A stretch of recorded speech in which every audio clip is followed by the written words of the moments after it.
Kisah memilukan dialami Nurul Isa, warga Kota Makassar, Sulawesi Selatan, yang turut menjadi korban selamat dalam peristiwa terbakarnya KMP Mutiara Sentosa 02 di perairan Sumeneb, Madura, Jawa Timur pada Minggu 2 Agustus 2026 kemarin. Ia kini tak mengetahui keberadaan sang ibu Siti Fatimah setelah dirinya selamat. Nurul Isa melompat ke laut saat kepulan asap mulai melambung tinggi di atas dek kapal.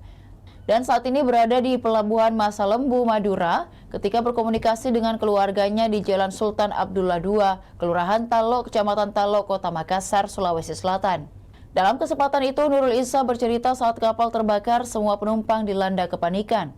Dek atas kapal pun penuh sesak oleh penumpang yang panik dengan kemunculan asap hitam yang kian besar. Saat itulah juga Nurul Isa memilih meloncat ke laut dengan penumpang lainnya. Sementara sang ibu masih tertinggal di dek atas karena takut dengan air.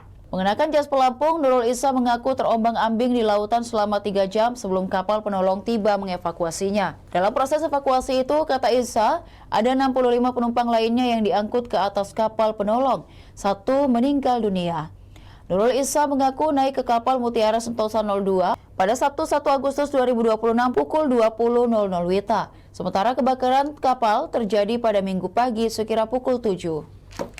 Demikian Tribun Timur Hot News kali ini. Saksikan berita menarik lainnya hanya di kanal YouTube dan Facebook Tribun Timur.